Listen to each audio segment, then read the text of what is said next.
we will begin our public hearing schedule momentarily. Before we do that, we will take care of one item of housekeeping business, namely the minutes, action on the minutes of our previous meeting last month.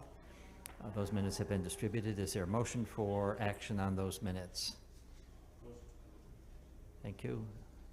Second. Thank you. Discussion on the minutes? If not, those in favor, please say aye. Aye. Those opposed, say nay. Any abstentions? I abstain, and a colleague also abstains, so noted. The minutes have been approved, and that moves us into the hearing schedule for this evening. We have a number of public hearings this evening.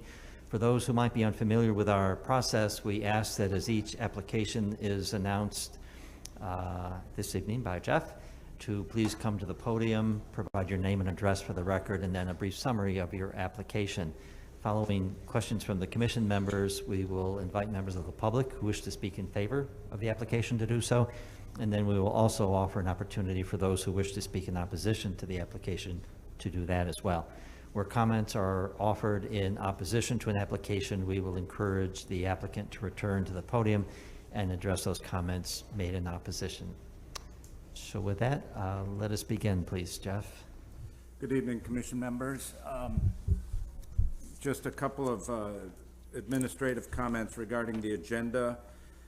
Item 10 on the agenda, PR 2207, has been withdrawn by the applicant. It's a project site review for demolition and new construction on property situated at 601 Walnut Avenue. So if there's any audience members who are here to speak in favor of or in opposition to item 10, it has been withdrawn by the applicant and will not be heard tonight. The second item of note is item 12 on tonight's agenda, SP 2209, a special permit for a care home at 742 James Street. We have received a request from the applicant to reschedule this application. And I would just like to ask if there is a representative for item 12 in the audience who intends to speak on the care home for 742 James Street, and I'm looking at the same. Okay, so as far as I know, nobody is here representing the property owner applicant for item 12 on the agenda. They have requested that item be rescheduled. It will not be heard tonight. If it is rescheduled at a later date, another public hearing will be sent out for notification. The last item change to the agenda is we will begin with item number 2, SP 2208, a special permit for a restaurant on property situated at 910 to 912 and 913 to 915 Park Street. House Sci 1 LLC is the owner, and Sean Nelson is the applicant, and the property lies within a business Class A zoning district. This public hearing began at the previous meeting on July 18th and is being continued tonight. Good evening. William Pitcher, Pitcher Architect, 124 Fiegel Avenue, representing the applicants. We had our meeting last Thursday with the Zoning Board of Appeals, and they want some more information about what the future plans of the property are and what the parking situation might be. So we're gathering that information for the next ZBA meeting. So we really don't have anything to update you with. So we'll await, we'll not be able to act upon this until subsequent to the BZA meeting. Do we know when that meeting, their next meeting is? 2.5 weeks. They last met Thursday of last week. Okay. And they meet every 3 weeks. Okay. I'm afraid I don't have a calendar readily That's available. Close enough, 2.5 weeks roughly, it sounds I like. will say on or about the 14th of September, whatever that Thursday is. Okay. Okay. Thank you very much. I have one thing before you leave. So one of the things we need to consider when looking at a special permit for a restaurant and I'm going to read this from here. The proposed use will not have an adverse impact upon the character or integrity of any land use within the immediate neighborhood, or have an adverse impact on any properties with a unique cultural, historical, yada, yada, yada, yada. But basically, it's in harmony with the existing neighborhood. And we've received some information to say that there were some problems at the property when it was being operated previously to the application here. So if Jeff can share that information with the applicants, and maybe you could just address that when you come back, that would be helpful. Thank you. What I did do, I haven't presented it to you tonight, but last time you were concerned about the bumper guard and the parking lot, and I revised the drawings for the ZBA to show, basically it's a 3.5-foot picket fence with a bumper guard, wood bumper guard, so the whole thing will be painted white. That's the only change that I've made in any of the documents to date. Okay. So we will maintain this hearing open. I should ask if anyone wishes to speak. Let me ask first if anyone wishes to speak in favor of this application. This is an opportunity to do so. Just provide your name and address and then your comments on this application. Good evening. I'm Andrea Wandersee. I'm the Executive Director of NIDA. We're located at 101 Gertrude Street in Syracuse, and I live in Eastwood at 139 Cook Avenue. I just wanted to let the commission know that the owner of the business, Mr. Nelson, is in dialogue with some of the neighborhood groups and some of the people who've expressed concerns. So we are talking about what the business is like, and he seems really amenable to hearing about concerns. And so we really appreciate postponing the discussion so we have time to work that out together. And just wanted to let you guys know that that's in the works as well. Thank you.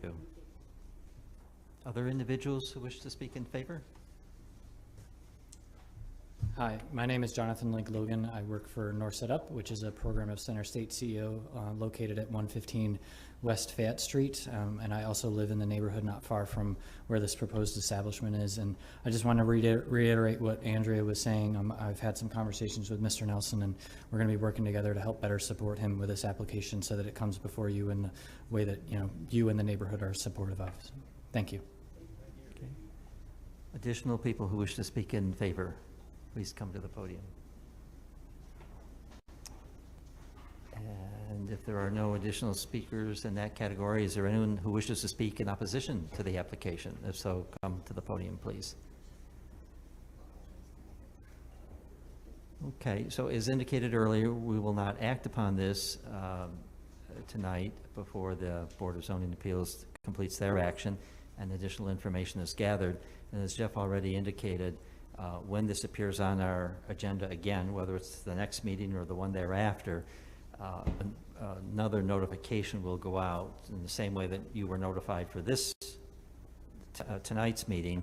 You'll be notified whenever it does appear on our agenda again, and you're welcome to return to that public hearing and either repeat your support or your feedback or amplify it, or if you've made adjustments, there'll be an additional opportunity when this returns on our agenda. So thank you very much. This hearing remains open. All right, the next item on the agenda will be item 1, AS 2208, a sign waiver application for area number to install new auto dealership signage on property situated at 959 Hiawatha Boulevard West. McGuire Family Limited Partnership is the owner and the applicant, and the property lies within an industrial Class A zoning district. The Planning Commission opened a public hearing on this application on June 27th and had a continuation on July 18th and agreed to continue the hearing again tonight. Good evening. My name is Phil McGuire, and I'm here representing McGuire Family Limited Partnership, and I brought one of our architects, Bear, that can assist me with the details. Excuse me, can you yes. state your address, please? I'm sorry, the business address is 959 Hiawatha Boulevard. Thank you. You're welcome. So I just wanted to reiterate how we got to this point is that we have multiple franchises that we represent at this location, which is Chrysler, Dodge, Jeep, and Ram. The site is about 16 acres, and it happens to have road frontage on I-690, State Fair, and Hiawatha. And so we have kind of a lot of different wayfinding and a lot of different faces to cover, a lot of different brands that we have to have signage for that are required. And then on the facility itself, we also have individual businesses, which is sales, which is separate from our heavy truck shop, which is separate from our car repair shop, which is separate from our retail parts department. So we're kind of stuck with a lot of different signage needs in order to make the project viable with our franchises. And so our architect worked very hard to reduce the amount and the number to be as minimal as possible to still make it viable. And the rationale for a lot of the signage that we need is safety related and due to the campus size, which again is over 16 acres. So I'll let Bear cover any additional details that you may need, but we did our very best to make it as minimal as possible and enhance the project as best that we could. Would you repeat, please, the amount of acreage you just mentioned? I didn't quite catch it. So we're on 16 acres total. 16, okay. Yeah. A lot of the problems, we've had a lot of car accidents where people are coming off the off-ramp of I-690, and that first entrance into our facility is where our new service drive will be located and where the majority of the traffic is for the service department. And so what happens is a lot of people that are coming from the location of the mall or on that tight turn from the off-ramp tend to fly by that first entrance, in which case either have to turn around or come through the site from a different entrance. And so we've just had multiple accidents to date. It's kind of a tricky area. And that along with the different 3 road frontages that we have and then the franchises that we need to appease for franchise approval. So, thank you. My name is Lee Smith. I go by Bear. I work for Johnson Architects, and I'm the architect on the project. One of the things I would just like to bring attention to is initially when we started this process, before we submitted the application, we came into it with the understanding that our interpretation of the zoning ordinance appeared to allow that signage could face I-690, which I understand is a question at this moment. Given that that was our interpretation, the 9 signs that are currently facing Hiawatha Boulevard, we intentionally kept the size of those low enough that would be under the maximum signage area allowed. So the hope was that we were only going to need a quantity variance. We weren't going to need an area variance. With the confusion surrounding I-690, that sign that's facing the single sign that's facing I-690 has been attributed into that total. So depending on how things proceed, ideally we would like to say that that sign facing I-690, according to the ordinance, appears to be permissible, and that we would only need a quantity variance. Otherwise, we would ask you consider both the area and quantity variance, given the fact that there are so many locations, even within a mile of us, Romano Subaru across the road, which has signage facing I-690. So we're under the understanding if it was permissible for them, it should be permissible for us, whether that is via variance or not. Thank you. Are there questions for the applicants? I'm not sure it's the applicant or it's Jeff. So for the dealership building, I'm going to address this to Jeff.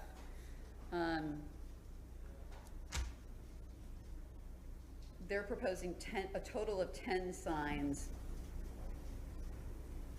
but they're really only allowed 2 facing Erie Boulevard West. That is correct for the new car dealership. The dealership building. For new car sales. Right, because the other one's going by the used car sales title. Correct. Okay, So that's, again, number, but also square footage. And as just noted by the applicant, it does include the one that faces 690.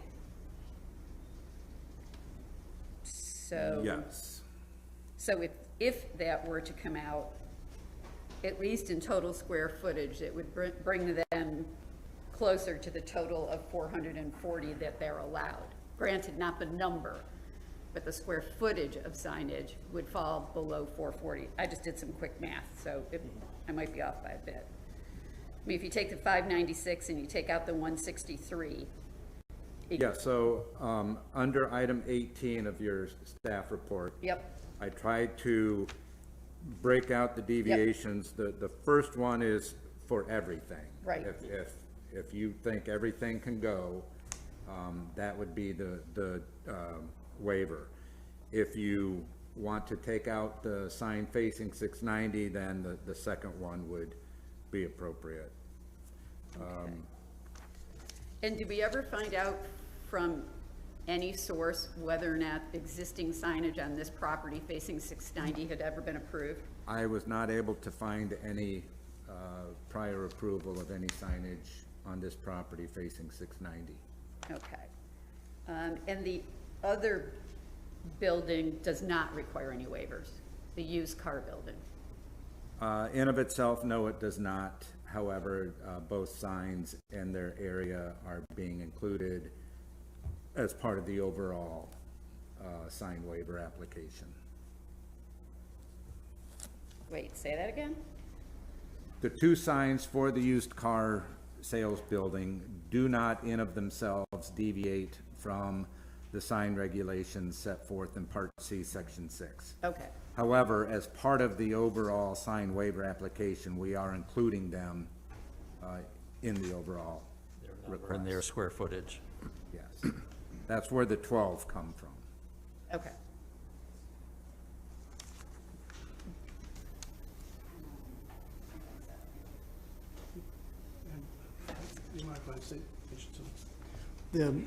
So the sign that is on the I-690 side is the one that has a lot of safety concerns. It kind of marks that view of the building. So the way that the building sits sideways on that corner in comparison to the off-ramp and the travel from the mall, that's a very prevalent side of the building to have signage.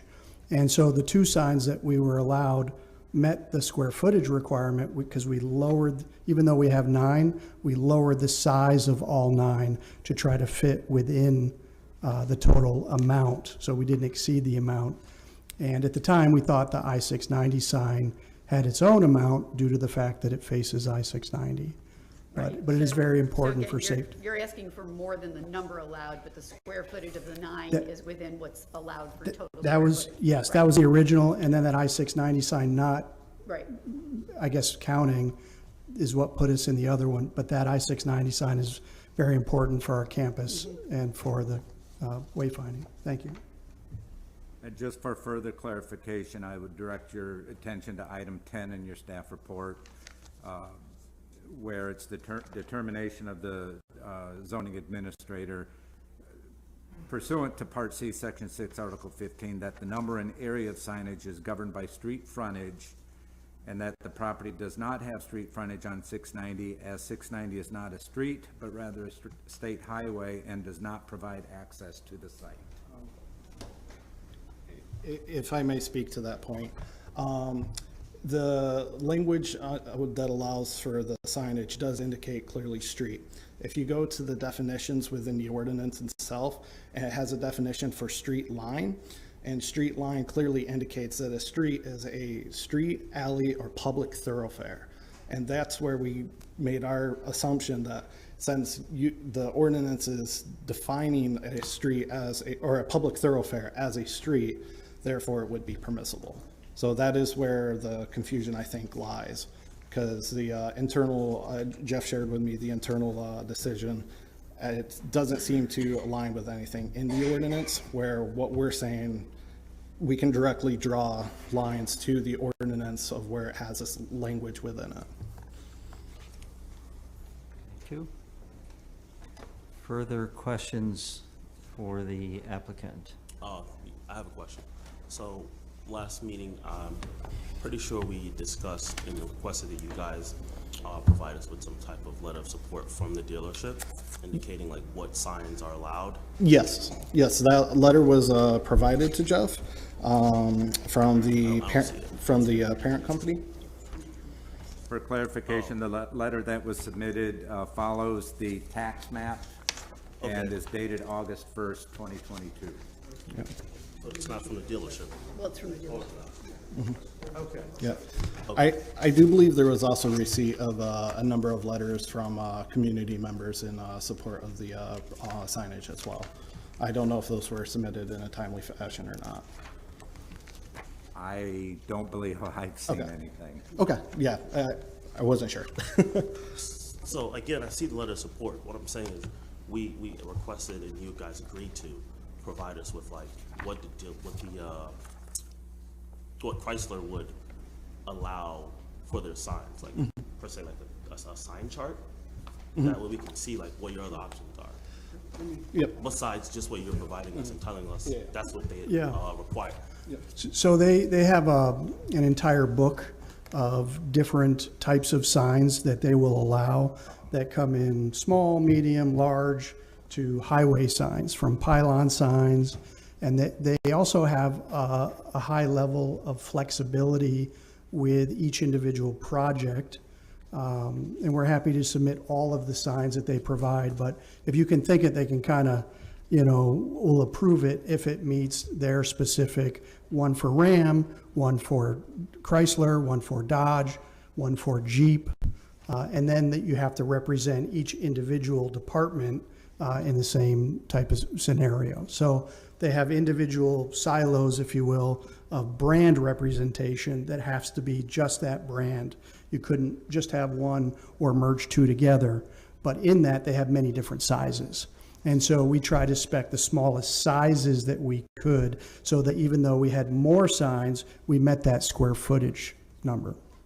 Yeah, but we could give you the brand book. I don't know how much use or helpfulness it would be from what you're asking. I just want to make sure I'm getting you. You got it correct. Okay. So in addition to the voluminous book you're apparently referring to with different options, is there a way to summarize what's found in that book, maybe in a chart form almost, for this, for Jeep, this is the minimum required, and ranging from X size to Y size or something like that? There's a way to kind of extrapolate what's in that book and present it to us in a table almost that might be easier to, Sure. clear to digest. Is that kind of what you're getting at? Right, that's exactly what I'm asking. There's this chart similar to that on here, which explains like the proposed size, the material, how it'd be the internal and the cabinet of it and so forth, and it lays out the height and all of that within it. So I think that would Yeah. help us better understand what you're picking from. Sure. Because right now Yeah. you're just Did you telling give them us all? like Yeah. what you We did think. present that to the original board, correct? So yes, so we presented the sign sizes that we currently have within the application itself. I can provide you with information based off of the range of each of them. I'm happy to provide that. I will just say that we have, on all the instances, we're somewhere either medium or to the smallest end of the signage already. So I'm happy to formulate that into a more condensed, legible version for you. Because the book itself, it's like 500 pages or something like that. Yeah, that Yeah. may not be necessary. I just want to know like what you're picking from. Yep, absolutely. Right now, you can just tell us these are options, but And that's fair. Yep, And- that's fair. And what would be important, I think, is not just options, but what's required under the terms of your franchise agreement. So probably it's maybe not open-ended, but there's more latitude as you add more. But there's probably some minimum sort of requirement they ask you to meet. And that would be helpful for our understanding Yes. of your situation, to know that you're faced with these minimum requirements from your Chrysler folks, Jeep folks, and so forth. Absolutely. So that's kind of your bottom line in terms of what they're asking or requiring of signage.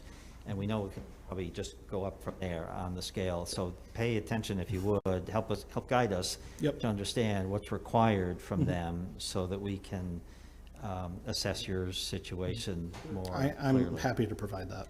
And you really suggested a little bit that in part by saying, I think that you said we require for each brand to have a separate sign. That is correct. That would be a key thing for us to understand from some document from Chrysler that it lays that out to you as a franchise. Yes, so the book itself, we're happy to show the chart and the breakdown of all that.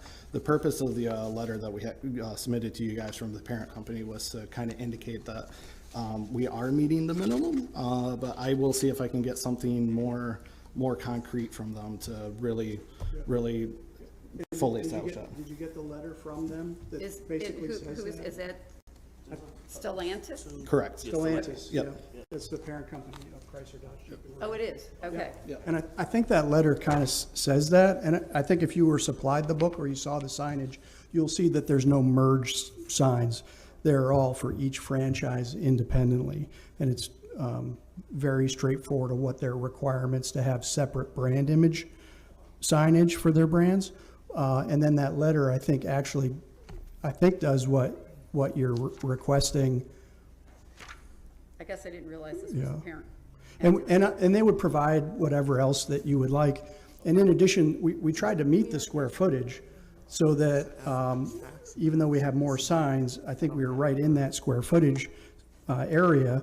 The problem was that I-690 sign that we're asking for that we feel is very important is what put us over that number. Yep, if that makes sense. And I have just quickly reread the letter, and so, for example, it said, you all, quote, has wisely gone with our preferred option. So if that's the preferred option, Yeah. what's less than the preferred option, but still acceptable, that might be closer to what the commission might feel is a better precedent to set for situations like this in the future. Sure, So yeah. if you could just get clarity on that, that'd be great. Yeah, sure. Yeah, you got an answer. Yes, Chrysler, well, the parent company has an option where Jeep can be combined into the other showroom. The problem with that approach is the showroom would become so expansive and so large that it would be overtaken and it would look very bland as a building because you would only have that one street front presence, that one branding, that one image. Instead of making it look like two buildings, it would look very large at that point. And a big part of this is why Jeep is being separated off is due to the number of sales increase over the last few years, both nationwide and in the area. So having better brand representation for that specific brand allows for increased sales, increased tax revenue, so on and so forth. So what you're saying is Jeep is its own showroom. Right. Yeah. We understand. Yeah. Again, again, we're not asking for you to like provide us with the merge. Yeah. Yeah. We get that. What Yeah. I'm saying again is just, I just would like to see. Absolutely. What are you picking from? Like, help me help you. Yeah. Like, I'm here to help you, but if you're not giving us the proper information, we can't make a sound decision. You follow? Yep, absolutely. And I will prepare that information for you. I'm happy to do that. Thanks. Just so you know, we try to take both sides. Like, we had staff research to see if historically, when there have been other car dealerships there, were there any existing structures, even if the commission didn't pass them. If there are existing structures, that's kind of an existing condition. So we were trying to meet you and say, if something exists and you purchased into that, Yeah, you know, it was already there. So that's what we're saying. If we know what the minimum is from whatever the current ownership group is for those Yeah. brands that you have. Okay, that's why we said, you know, We- we see the illustrations for the different signs. We just need to know, what are they saying to you from the McGuire Yeah. Group to meet the minimum? sure. We can do that. And I think it's not just Chrysler or Stellantis, it's also our site and it's us. And so if you know our site, it's on a curve. So we have kind of two street frontages that we're dealing with. Right. And then we have the corner in the I-690, which is kind of another wayfinding and direction that we deal with. So our site is independent from Stellantis's opinion about signage is one thing. And our alternative was to do 2 very large signs that met that square footage, is what the ordinance says, is to have 2 very large signs, but it doesn't meet the needs of the site itself from wayfinding, branding, and from how our building is in comparison to the roads and the view to the consumer. So that's the big part of why we're separating a lot of these signs. And as far as smaller ones, we met the square footage requirement total. And then it was just that I-690 sign that's kind of its own interpretation that we're dealing with, and that we couldn't get a favorable interpretation and therefore forced to ask for a variance on. But we will provide you with all the signage, and yes, there may be some other options, but I don't know if they're, even if Stellantis said that we would accept a smaller Jeep sign as an example, we're still within what we believe to be the square footage variance, and I don't think it would be better for our site from a safety and a consumer branding standpoint. And that's not from them, that's from me.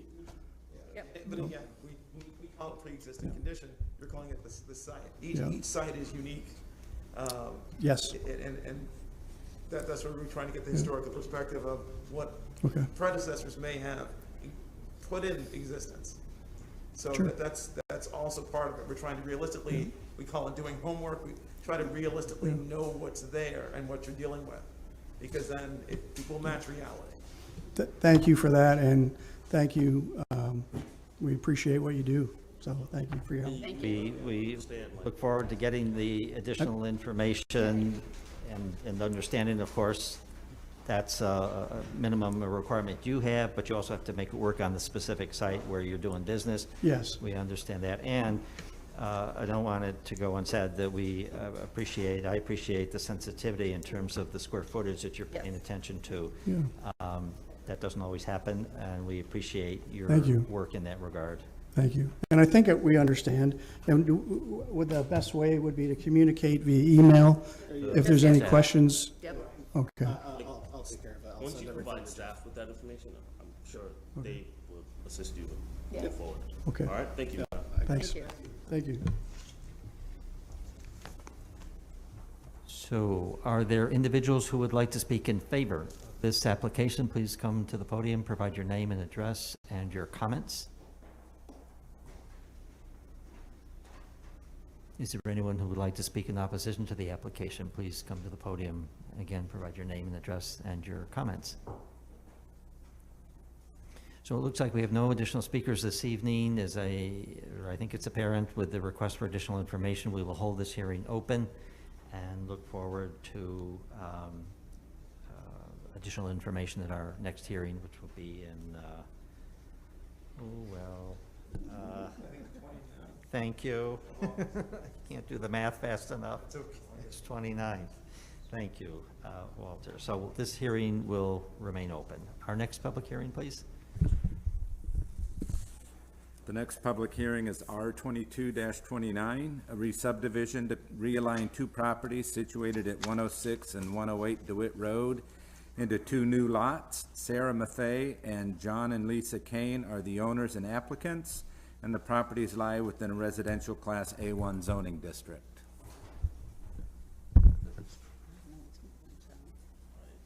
The applicant is here, please come to the podium, or their applicant's representative.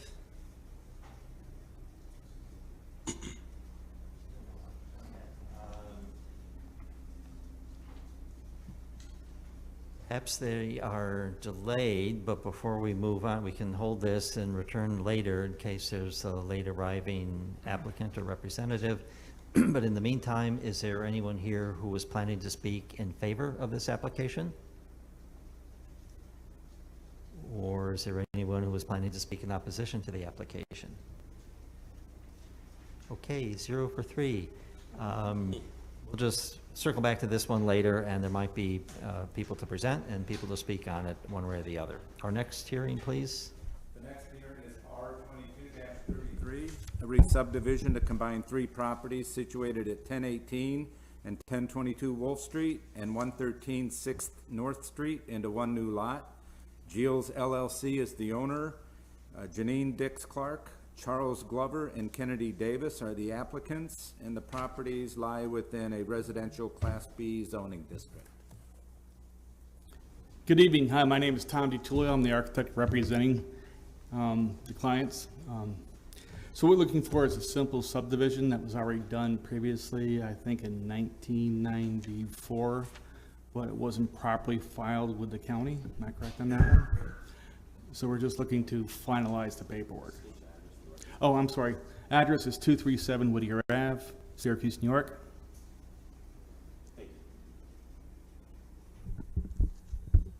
Thank you. And the purpose in completing what was started apparently many years ago is to facilitate some repair work. Is that right? Correct. There was a fire and the building's been repaired. And because we applied for a building permit, it initiated the actual review to find out that it wasn't correctly and properly filed at the initial time that was re-subdivided. I believe something was torn down to increase the parking lot area. And that way it increased the yard area to meet all the parking requirements at one time. Thank you. Are there questions for the applicant? Thank you very much. Thank you. Are there individuals who would like to speak in favor of this application? If so, please come forward. Is there anyone who would like to speak in opposition to the application? Please come forward. Additional speakers, we will declare this hearing closed and entertain a motion for action on the re-subdivision. Discussion? All in favor, please say aye. Aye. Those opposed, say nay. Any abstentions? R-22-33 approved. Thank you.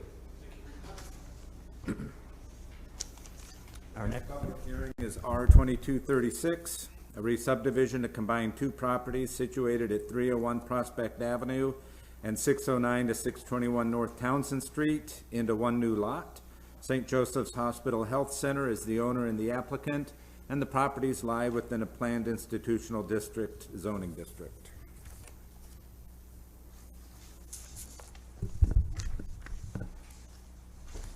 Good evening. My name is Kevin Gilligan. Been here many times, as you know. I'm of counsel with Costello, Cooney and Farron, and I'm here representing St. Joseph's tonight. Actually, several of their entities.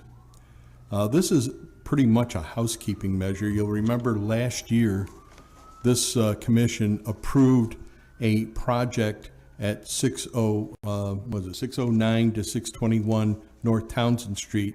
The idea was we were going to remove or unwrap the garage from around the physician's office building and expand out and provide a new medical services building there.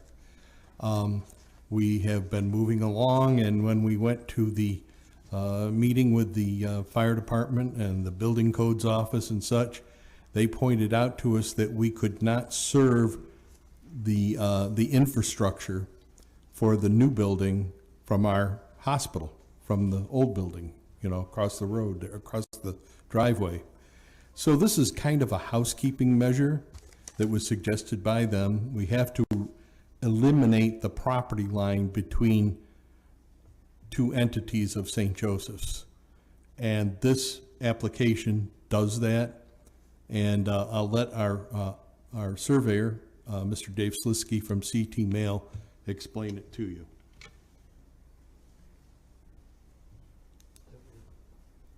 So if you would give your name and address before you begin your presentation. Thank you. No problem. That mic can move if you need to like see it. No, that's fine. Good evening. My name is Dave Slisky. I'm a licensed land surveyor. I work for CT Mail. We're located at 200 Gateway Park Drive in North Syracuse. In the fall of last year, the board approved the re-subdivision for the POB parcel, which created the Lot 7K, which is shaded in blue, and the remaining portion of the hospital parcel, which is Lot 7L, shaded in orange, or excuse me, yellow. What we're looking to do is combine both lots into one lot called Lot 7M, as Kevin mentioned, would be conveyed over to St. Joseph's Hospital Health Center. Thank you. Thank you. Are there questions for the applicant? Thank you for the presentation. Are there individuals who would like to speak in favor of this application? If so, please come forward. Is there anyone wishing to speak in opposition to the application? Please come to the podium. See no additional speakers for this application. We will close the hearing and entertain a motion for action on the re-subdivision.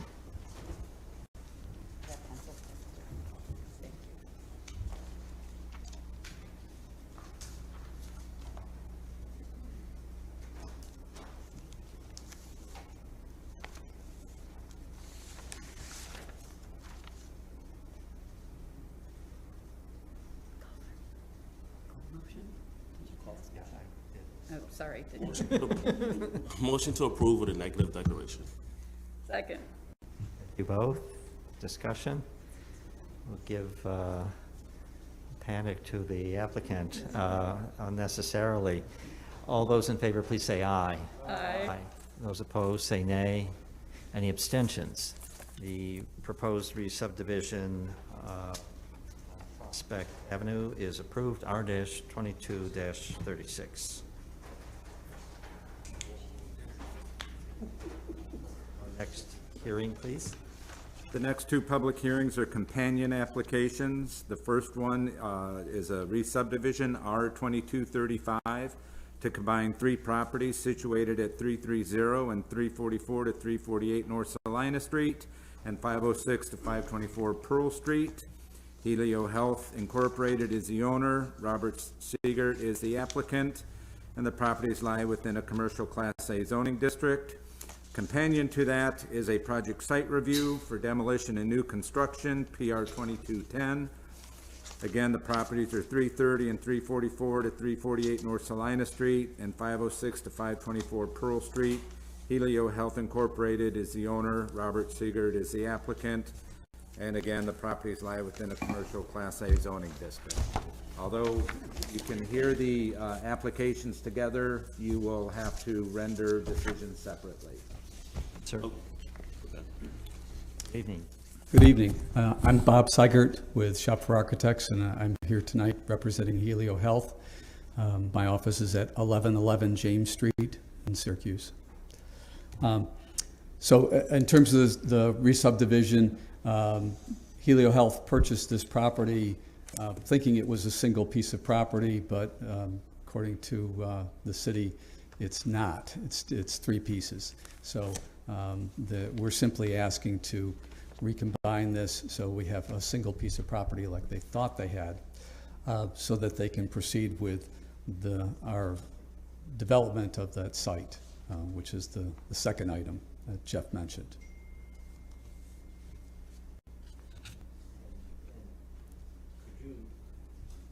It's one project for you, but it's two actions for us. Yes. But would you then maybe give us a quick overview of then what happened? Yeah, and if you need to disengage the mic, you can do that and bring it around to the front. And that way other folks can. How's that? Okay. So in terms of the site, it's basically we've got one parcel here, we've got one parcel here, and this is the other parcel.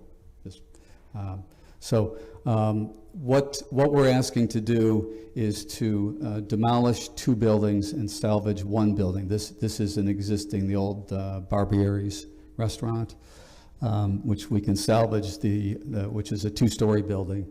The one in the center is a single story, and the one in the end is the old Thanos Market, which is 2 stories.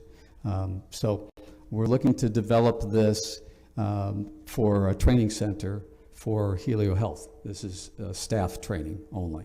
And so they've got, the first floor is approximately 6,200 square feet. And we've designed this so that the the building stretches along North Celina Street. I've had a couple meetings with the Landmark Preservation Board, and I think right now, I need to resubmit to them, but the documents that I gave to Jeff this evening,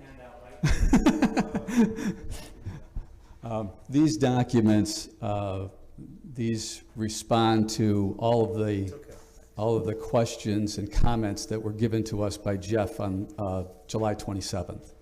Thank you. So you did make some changes in response to the preservation? We made quite a few changes in response to the Preservation Board, to Parks, DPW. We've tried to respond to each one of them. And I can give you kind of an overview of that. I probably don't want to go through every item, but I'm here to answer any questions that you have on that.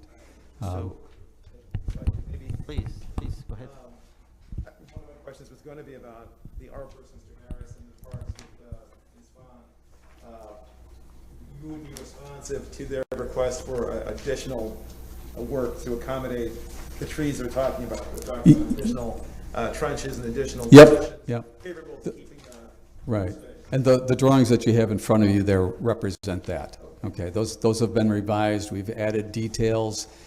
We've increased the soil area for the trees, both on site and for the tree pits. And we've added tree pits along Pearl Street and North Celina. We had them on East Laurel before. Thank you. I can say for the record, I met not on this project, I met with Mr. Harris, the arborist, on a different project. I know that's a new request now from the city to have the additional pits. Right. With better drainage for all the green space. Right. I mean, it all makes sense. You know, we've been over the details and we've resubmitted the drawings. I had my civil engineers submit them directly to Stevens so that he can go over those. So there may be some massaging, but I think we're pretty close on that. If there were conditions to meet these conditions, you'd agree. Exactly. Yep. So maybe the most efficient way to proceed might be for you to tell us if there were any recommendations from the Landmark Preservation Board or from the city arborist that you found problematic and couldn't accommodate. It sounds like you made a lot of changes based on that feedback. Correct. That are in these documents. Correct. And if the preponderance of changes are accommodating those recommendations, yes. Maybe just tell us if there were some that you found troublesome. No, I don't think there were any that were troublesome. There were some like, the comments on the SWIP, but we did submit the SWIP actually in January, got the comments back in January from city engineering.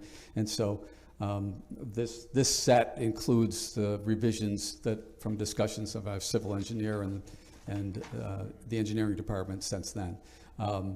There were comments there about the maintenance plan and access plan, which our answer is yes. We do that. Once this gets approved, then we start working on that. Once we have approval from the city.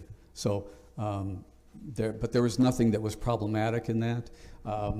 In terms of the preservation board, because they had probably the most visible comments. I met with them, I don't know, probably 3-4 weeks ago, and I think we all agreed on their comments.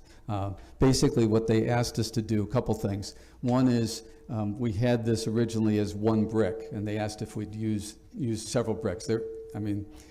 I won't say there was agreement among everybody on the preservation board, but I think for the most part, they did agree with this. They wanted us to break up the sign bands more, so we've broken them up here. So it wasn't quite so horizontal. There's a play of horizontal and vertical in here. We modified the main entrance in the center here. There was a curved roof over top of this. So we made the windows more similar to what's in the rest of the building, okay? Let's see, what else? So we took I'll say the frieze board and brackets and made those a darker color. They were lighter before, they wanted them darker. They did also ask if we could take the end of the building, which stuck out a little bit further before, and more clearly match the front of the old Thanos building. And so we did that.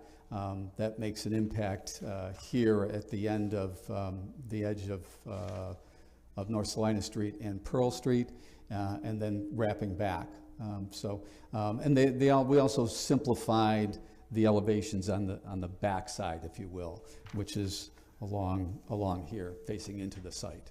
I think we all agreed that was an improvement. So that's pretty much what we did. And I think, I haven't gone over this with them a third time, but I think that they'll be fairly pleased with this. I think these changes in particular respond to their concerns about new construction in the historic district. Right, and right. In particular, the idea of taking some of the longer horizontal expanses and Yep. making it look like more buildings. Right. Yeah. I think it's very successful that Yeah, you've done it. I think so too, and I've gone over with the owner. They like it. They're very happy with this. I think we're all on board with it. Good job, Okay. taking their suggestions. No, they were good. We had a really good meeting, really good discussion, and I think we had come a long way since the original submission. But it was really very helpful. I think we all Thanks for being open to the suggestions. We rely heavily on their feedback, both the arborists and the preservation board, and so it's gratifying to see applicants responding positively as well. Well, I think they had good comments overall. We've added trees in here, and you'll see the details in there. There's a sheet added, I think C 2.6, that adds a whole bunch of details regarding planting of trees. And we revised the trees. There were only a few that Stephen had an issue with, so we changed those out. It seemed like his biggest concern was really the soil composition and the size of the trees. It was, exactly, So that they will exactly. actually grow and Yeah, thrive. yeah, and making the tree pits large enough, large enough in plan dimension as well as depth. Right. Yeah. Great. Thank you. Okay. We all do appreciate the accommodations perspective of when we dealt with the improvements about 2 years ago for another local healthcare agency when they had to realign a property so that the building didn't sit on two separate lots. We did that for Vicenta, and we also dealt with the scale of their property and their buildings compared to the older buildings in that neighborhood. So this is consistent with what we've done before. Yeah. So thank you. Thank you. Questions for the applicant? Okay, well, thank you. All right, thank you. Excuse me. Is there anyone who would like to speak in favor of this application? If so, please come forward. Please provide your name and address and then your comments. I think I can see you guys. I can see you. You're good. My name is Jonathan Link Logan. I work for Center State CO and direct their North Set Up program. The address for our business is 115 West Fayette Street here in Syracuse.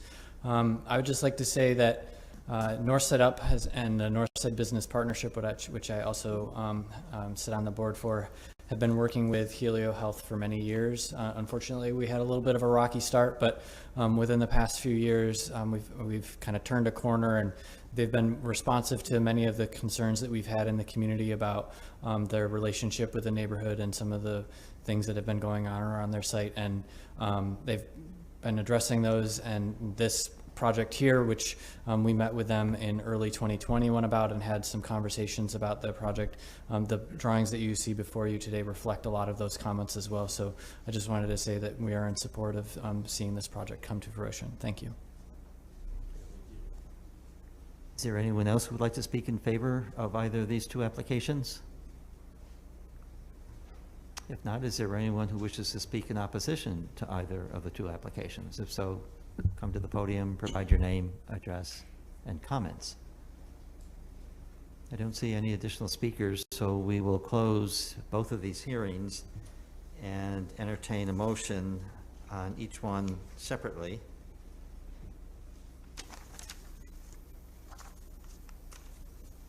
There's the re-subdivision, R-22-35. Is there a motion on this? Motion to approve. with a negative declaration. I heard a motion and a second. All right, thank you. Discussion. All in favor, please say aye. Aye. Those opposed, say nay. Abstentions? Re-subdivision on North Celina Street and Pearl Street, R-22-35 is approved. Taking us to the project site review for the same location, PR-22-10. Is there a motion for action on this?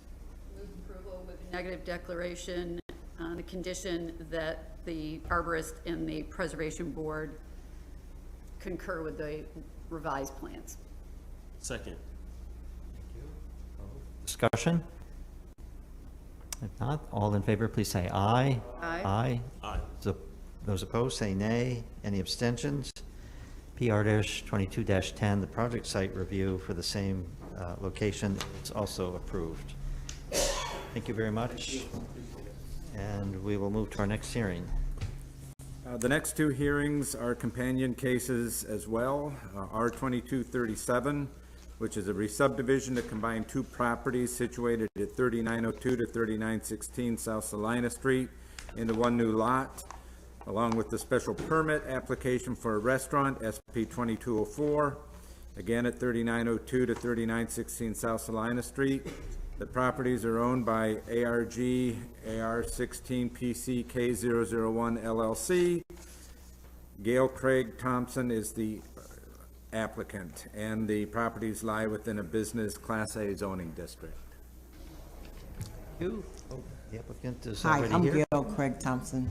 And I'm Wayne Thompson, her husband. You're fast. You got up there without me even. Oh. Just state your guys' address, please. Huh? Just state your address, please. Oh, yes, 3902 South Celina Street in Syracuse. Thank you. Just if you could provide us a summary of what's involved with your two applications here, okay?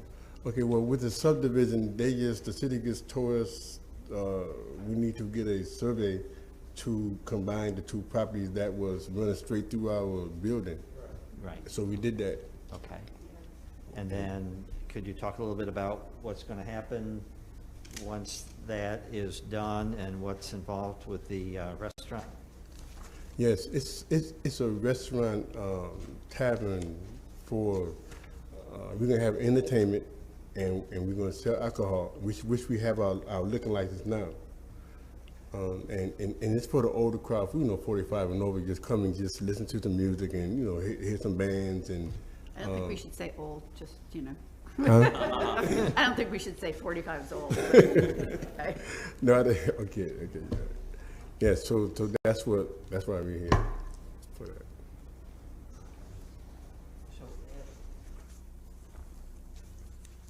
We do need clarification on one thing. So we have this classified as a restaurant mostly because of the function that it's going to serve. But I think somewhere in the application, there was a reference to a private social club as the purpose of this. No, it's open to the public. I think our architect, Jim Niddles, did that, but it's open to the public. Okay, and I think that's the clarification we needed to understand that it is a restaurant under the zoning definition of restaurant, which is pretty broad, but not a private social club because that's not allowed in this zoning district. So, okay. Is there anything additional we should know about the operation of the restaurant? Well, we're open Wednesday through Saturday, in the evening. And it's pretty cut and dry. Just a space for, like I said, people come in and hear, listen to entertainment and have some drinks and have some food. Okay.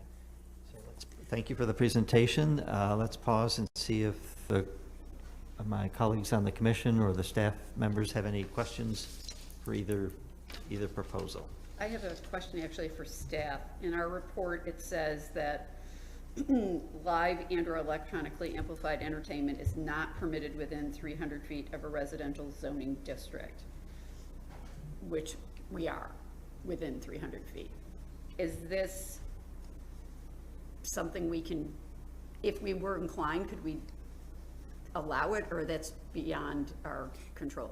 Yes, in addition to the 9 other deviations, this can also be waived by the commission, but I think the applicant needs to address all 10 waivers Right. in order for you to make an informed Yes. decision this Okay. evening. So we're going to ask a few more questions because there's a list of things that they're saying you're asking us to waive. So if we can talk about the space, like you saw us talk about the auto dealership, as it exists now,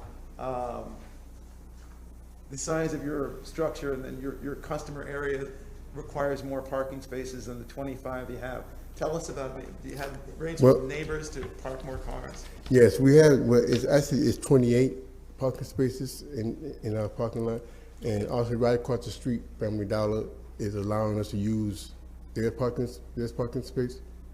And Dunkin' Donuts is allowing us across the street to use their parking space also with the Valley Plaza across the street if we need additional parking. And do we have anything, did you submit anything from those folks, like a letter saying that they agree that they'll allow you to do that? Well, no, yeah, we did, and they allowed, the only one where we can't park is at Kelowna and right across the street, because they 24 hours. Okay. So they don't want us taking up, And did you provide some documentation to our staff that these other entities agreed that you can do that? Oh, no, I didn't. I mean, but I could bring them, I mean, I think that would be something we'd want to have in the record. okay. That's to be provided by the letter on letterhead. Right. Just explain, hey, we support this establishment, and we're giving them the opportunity to park here. Right. And if you can even say the times, that'd be great. The more detailed, the better. But once we have that, that would be great. Okay. There's also some comments about your driveways and where they're located and how big they are and things of that nature. And to be honest, the easiest way of dealing with this would be if the driveways, if the parking area and the driveways were designed to conform. Is there a reason why that didn't happen? Is there a reason why you're asking for things other than what we typically would allow? Is there some reason why you can't make changes to make sure the driveways are the right size and the curb cuts are in the right locations? Oh, no, we could make changes if there need to be changes, but it's 2 entries. Right. So, let me see if I can quick. Yeah, I was gonna say the city transportation engineer made some comments. See if I can find them. Of course, I'm not gonna find them. I think in order to help the applicant understand, there are 10 deviations that you need to explain and justify to the commission that we sent to you and your architect. If you please could address those one by one. Yeah. Yes, the architect's your architect's not here, I take it. Yeah. No, he's not here. Why you can't comply with that? Who knows better?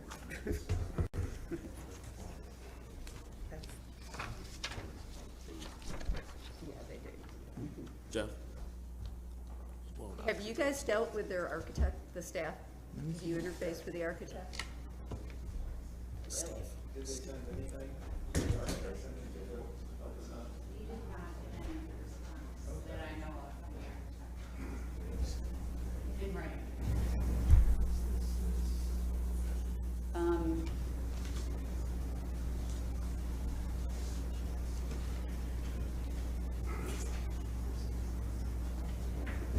I would.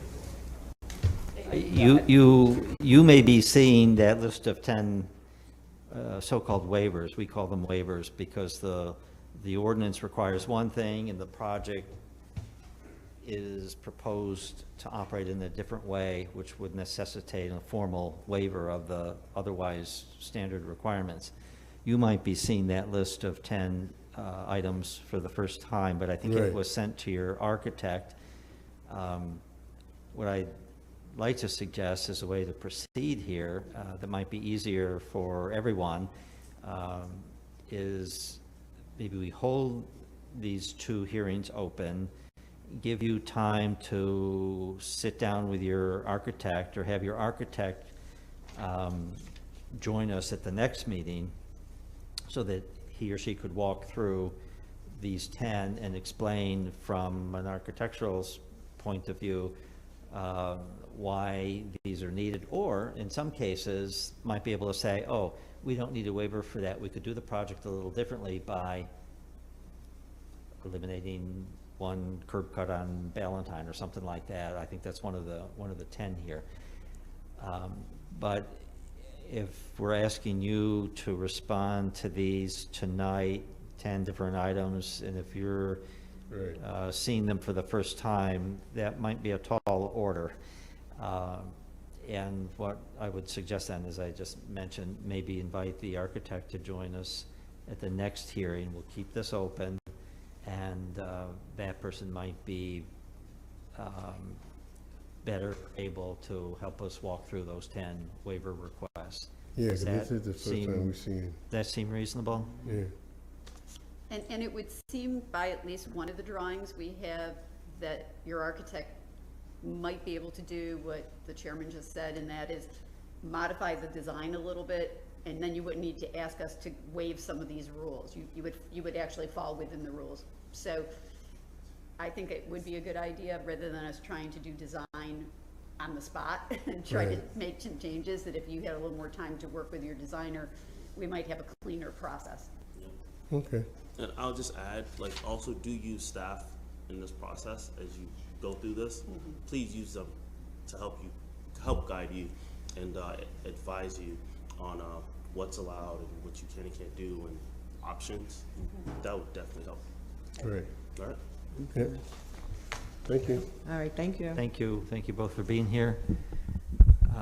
Meanwhile, there may be people who wish to speak on this application, so we're going to hold these two hearings open. We're going to ask, is there anyone who would like to speak in favor of either one of these applications? And they're lining up now.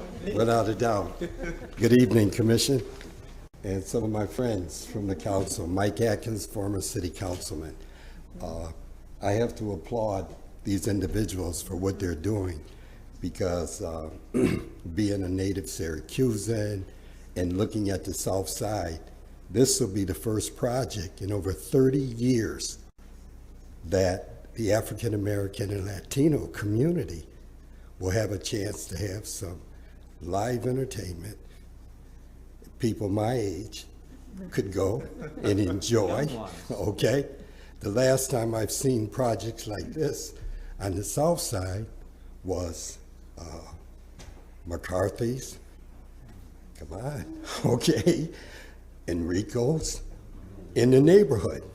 So to have them take on this in these times to provide for seniors like ourselves and some of the younger ones to sit and begin to enjoy live music is great.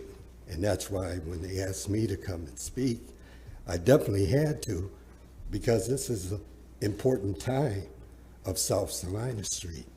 Let's look at JMA.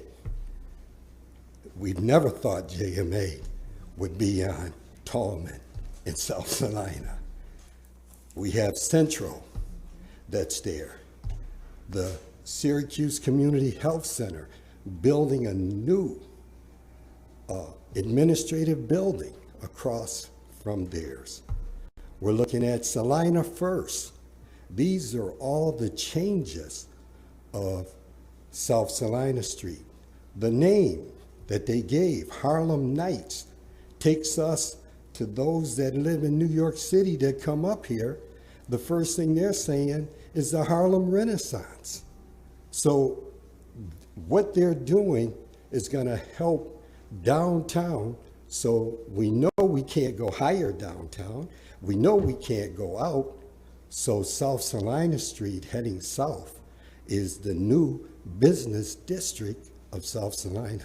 And I think it's important that we begin to assist those that are going to put their sweat and equity into that, how we can help them to make this successful.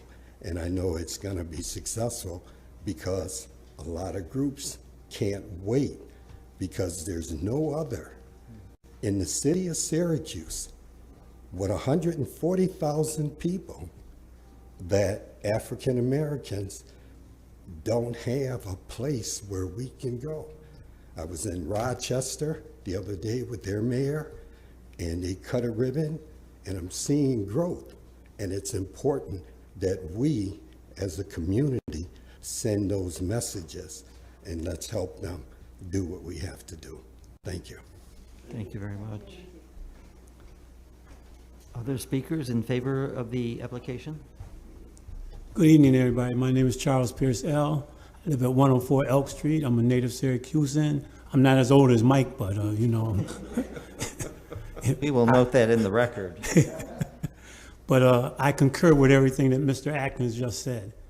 And I am older than him. But, you know, and I go along and with this young couple, what they're doing is the first time, especially with Syracuse African-American community being one of the poorest in the country. And now that we got some small businesses are putting themselves together on the south side where it should be, because we lost a lot with I-81 coming down and destroying our neighborhood. Now we're building, especially with young people. You know, the Thompsons are doing a great job. They, even with their cooking, they do the cook down there in their restaurants. They have live entertainment, jazz and blues comes in here at a good price and stuff in the entertainment. And like he said earlier, it was a 45 and older, that group there. And it's a very conservative place where you can take your family out and enjoy yourself. Even during the weekdays, like he said, Monday through Saturday, you can actually take your family or your friends there and sit down and have a very comfortable conversation in the place, which is very unusual here in Syracuse, particularly in the African-American community. So, you know, I'm in support of this. I hope you guys will go along with my expertise in saying that it's going to be a good thing, not just for our people, but all people. The record is very diverse when it comes down there. The groups are diverse. The food is excellent, so you need to stop by there one day when he's having some entertainment. And you will, I guarantee you will enjoy yourself, and you will appreciate by supporting him once you do that and come down and visit for your own self. So thank you for your time. Thank you.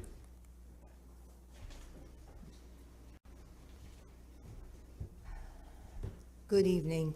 My name is Jackie Lassand. I'm from the South Side and on South Celina, both my business as well as my home. Address, please. Address, 2221 South Celina Street. And unlike the gentleman before me, Mr. Atkins and Mr. Pierce, I am a transplant from Harlem, New York, former law enforcement in Harlem and retired. And I'm up here now for 7 years. And so it gives me hope and light, because what we do is community activism. What we do is try to feed the need of the food desert. So we run a full-fledged, full operating food pantry, in addition to get out the vote and anything in between to empower that community. And so this we see as empowerment, and that safe space that people like to talk about. That's what we see this as being, because I am over the age of 45, and I don't always want to be, law enforcement was my background, but don't always want to feel as though we have to not understand the music, not understand the environment, act a particular way. It is a very, for lack of a better word, would be a classy kind of place, because the way that it's set and the beautiful glass windows that were already there from Aaron's. So it's imperative that, yeah, there's some rules that somehow Aaron's was able to kind of navigate through. That was the previous place, rental, and now they are faced with now trying to explain certain things that probably should have been saw before, like the variance and those things. We've had that experience with our food pantry. And so that being said, I understand you have a job to do, and we would like that more attention be paid. I call it the uptown area, because downtown, that's great, but it's not our space in terms of just somewhere to sit and remember groups like Howard Hewitt and people from the 90s and before time when I was in law enforcement and young and active. Now I get to settle down and actually not go so far, be within walking distance of somewhere. And I met the couple. I'm impressed by their vision, and you know, it's not an unsavory kind of ideal crowd. And in that music kind of vein, yes, you say something about the footage and all of that, but you know, the way that that place is set up, if you've ever been there, it wouldn't be where you can hear the music outside of the actual structure. Aaron's, when they were open, same kind of deal, to bring in people, they had music or live, whatever. You couldn't hear it because the way that the walls and the brick and all of that. So I'm in construction, and I can tell you that it's not soundproof, but you wouldn't know. It wouldn't be any noise complaints of those or things of that nature. So that being said, I hope that the next time we meet, we will be in support of this, and you definitely look at it in terms of that, because we have a lot of drug rehabs and all of that, if you know anything about South Side, and we just want somewhere to just enjoy and be. I appreciate your time. Thank you. Thank you. Thank you. Thank you for your service as well, too, ma'am. Are there other individuals who wish to speak in favor of this application? And if not, are there individuals who wish to speak in opposition to the application? Please come forward.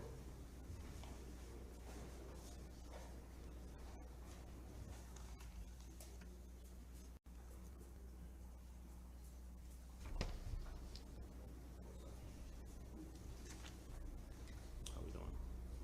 Thank you.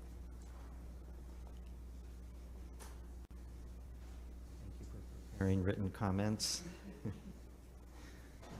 Thank you.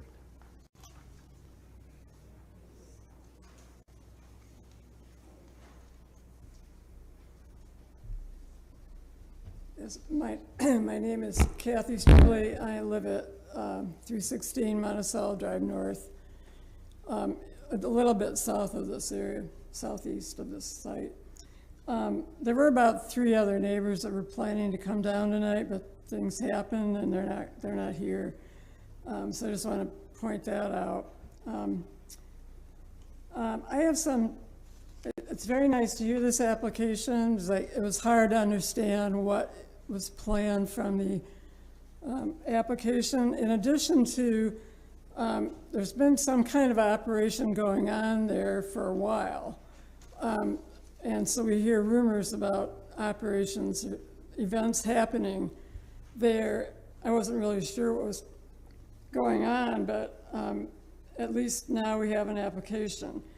I'm concerned, given the neighborhood conditions and the physical location of the site, the size and structure of the parking lot, and understanding their comments, I don't know about the overflow parking ability, and the configuration and support features of the building, the staffing and the actual future plans for the facility, and I mean the actual current and future plans, all right?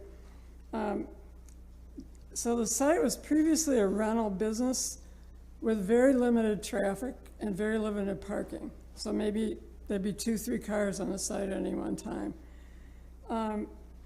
The event that they're talking about is a very congested area, very congested traffic area, is a concentrated time event, meaning everybody arrives at 7 and then they leave at 11. Now that's good hours, at least it's not 7 to 2 or 3 in the morning for the neighborhood and for the residents that are in this vicinity.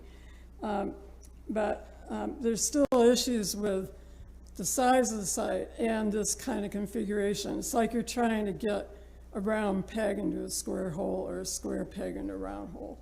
One thing I want to say right in the beginning is they're not showing the current condition of the site in the plans.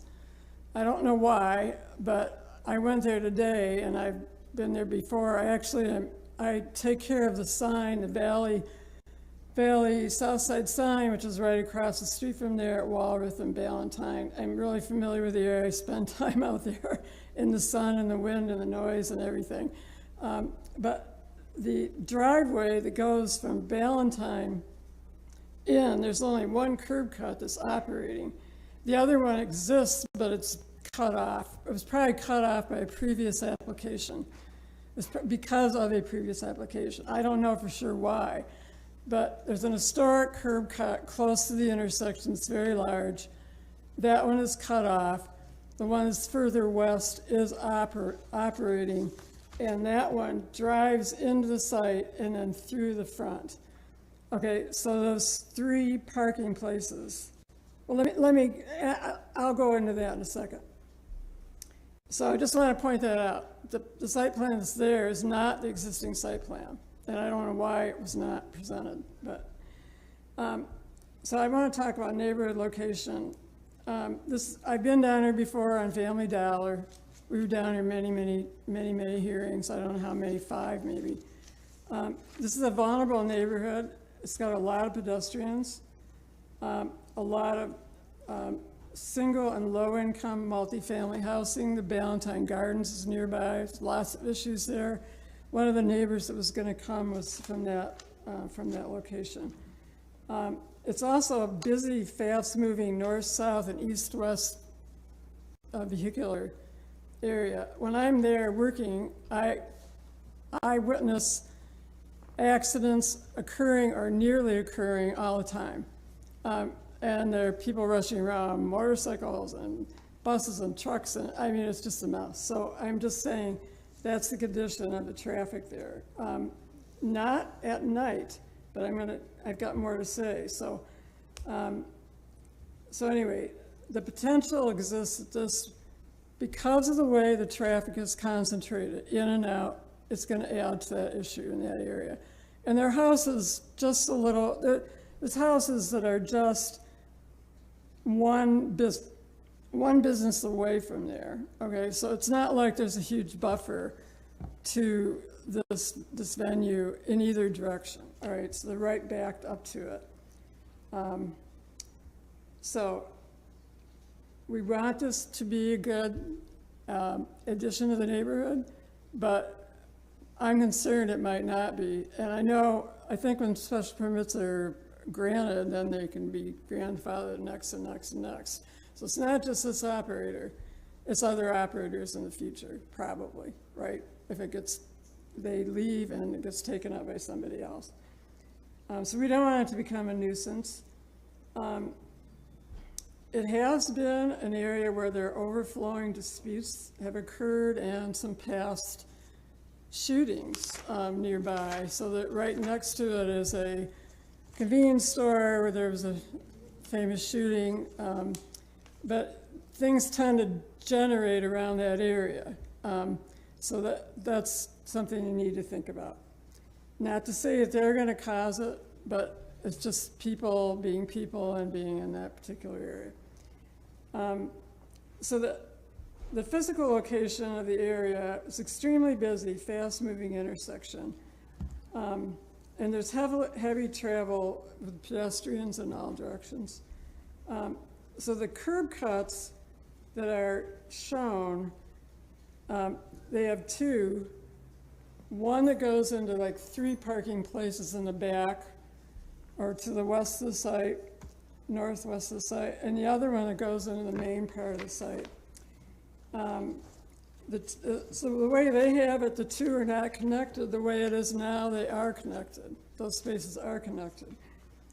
I think the spaces that are on Ballantyne would all have to back out onto Ballantyne in order to get out, in and out of there, which is a problem with traffic. The curb cut that's near Ballantyne is very near the intersection, and that's not good for traffic coming and going. So I think the reason that one was cut off before was because it was so close to that intersection. And you have to think about the historic ways these buildings evolved. Why is the building there? Why is the curb cut there? What was it before? I mean, all this, it used to be the valley was like way out in the boondocks there with no traffic. And they had a lot of buildings that are like this, where you just drive in everywhere and there weren't any curb cuts. But that's exactly what the problem is with this large curb cut near the intersection. Both of them are oversized. I think that ought to be eliminated. The second one, the big one, should be eliminated. And the second one needs to operate the way it currently does if you're going to approve this project. The curb cut on South Celina is also oversized, and the access to parking places is awkward. This wasn't a problem with the previous use because of the way the site operated and the small amount of traffic. At a fully subscribed nightclub event, traffic will have trouble negotiating into and out of the site due to cars attempting to park or exit. Traffic on South Celina and Ballantyne will complicate the situation, and there will be potential backups on both streets and more danger for pedestrians. There is no handicap accessible parking noted in the site plan. It should be assumed that many events will require full range of include the full range of the population. And I said, even though the applicant is trying to skirt this with a private moniker, because in some of the application it talked about private this, private that, it's required in a public accommodation. And this would be, as they're describing, a public accommodation. So they have to meet that requirement. They are hosting currently funeral-related events, which I believe qualify as public accommodations. I just want to get to these other few issues here. Capacity, parking, staffing. The building drawing indicates a capacity of 138 occupants. There are 28 proposed parking places, some of which might be occupied by staff.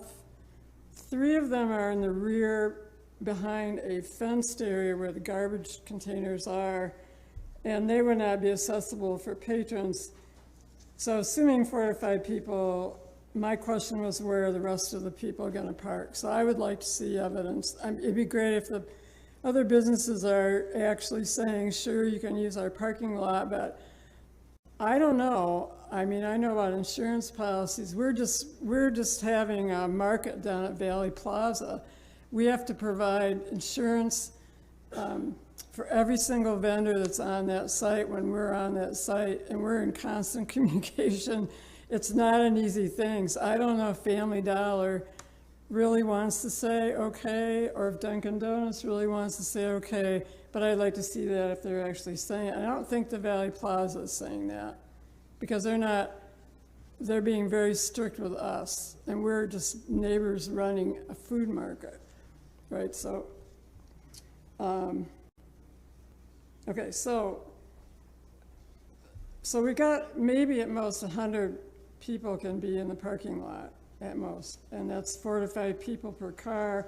I think some people could walk in. It's a very pedestrian-friendly site, so that may be part of their assumption.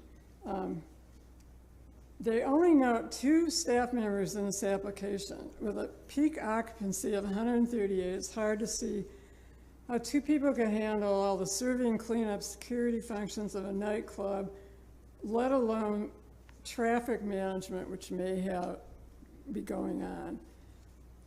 So I don't know if that's an actual plan or not, but if they're going to have a large, successful event space, they're going to need more people in too. So I'm just bringing that up.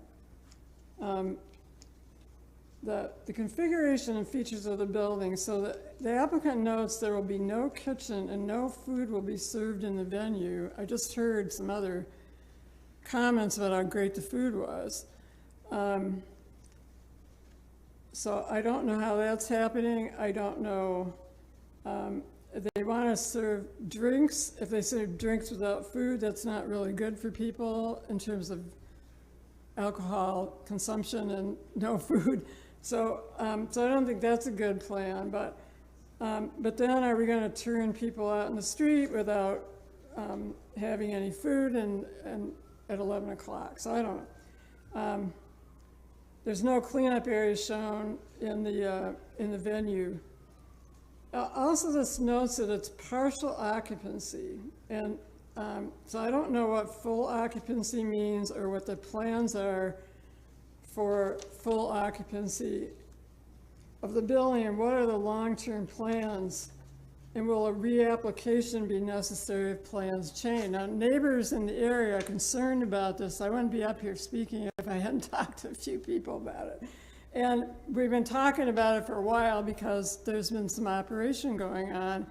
And I said, well, they have to go to the City Planning Commission for approval, so they can't be operating.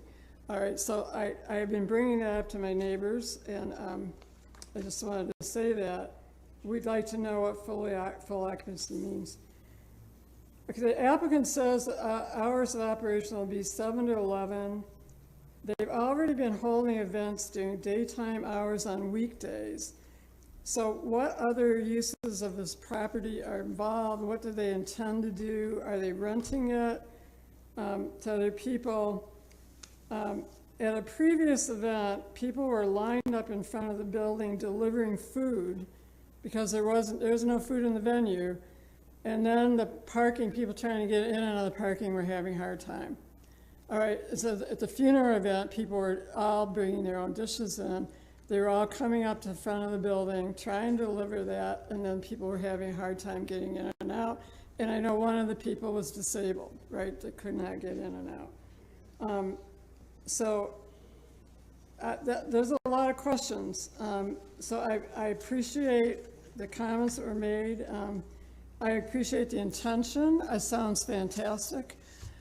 But when you look at the site, like I said, I feel like it's a round peg in a square hole kind of situation. I'd like to know more about what they're planning. And I would like to know more about the waivers and all the other stuff too, so. Thank you. Are there other individuals who wish to speak in opposition to the application? If so, please come forward.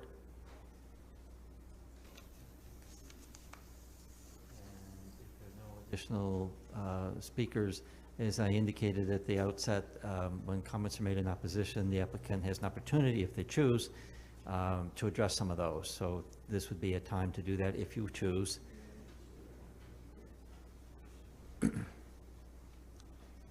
Just for the record, give us your name again, please. Yes, my name is Wayne Thompson, and me and my wife are the applicant of 3902 South Celina Street.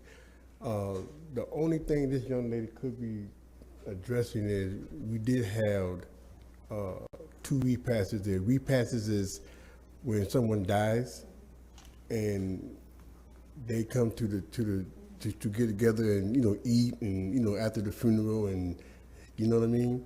So other than that, that's all we had, because they had nowhere else to go for the gathering, after they buried their loved ones. So that's, other than that, we really don't know, what and for the traffic, we don't understand what you mean by the traffic, and, because it's an in and out. I mean, it's just like the Colonial got in and out. It's like the Dunkin' Donuts got in and out. I mean, the Burger King has in and out, and all of us is right next to each other. So I don't know how confusing or she's saying this traffic could be. We don't understand where it's.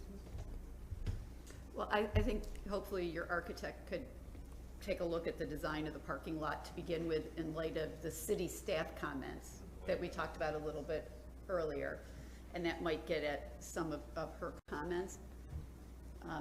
Because I think we're saying that, I think the concerns we have with the waivers are not too much different, so if we can refine how the parking lot is laid out, that might answer a lot of questions. But I do want to ask one thing. The last speaker said that in your application you talked about this is partial use of the building, so is there some square footage you won't be using, or is the whole building going to be used for your restaurant? It's the whole. You're going to use all the building? The whole building, yeah. Oh, okay. All right. As I indicated earlier, we're going to hold the hearings open for these two and gather some additional information, and that revolve around the required waivers that are associated with the project. And with the hope that your architect can review those and join us at the next hearing, next meeting of the Planning Commission. And I think those will touch on some of the issues raised by the last speaker. So we'll hold the 2 hearings open. They'll be back on our agenda on the 29th of this month, almost to the end of the month. And we'll kind of go through a similar process. An updated presentation with your architect involved, we hope, and an opportunity for the public to either speak for the project or against, as the case may be. And then we hope to have enough information at that point to render a decision. All right. Okay. And Thank again, you. just to reiterate, I think if your architect works with our staff, a lot of these issues could be fairly easily resolved, so that the next time we see you, we might have a much shorter conversation and be able to address not just our concerns, but the concerns from some neighbors as well. So All right. encourage him to contact our staff. All right, thank you. Thank you. Also, I'll just add, I would recommend that you guys get a copy of her concerns as you, oh, they have? Okay. All right. Oh. Okay, perfect, all right.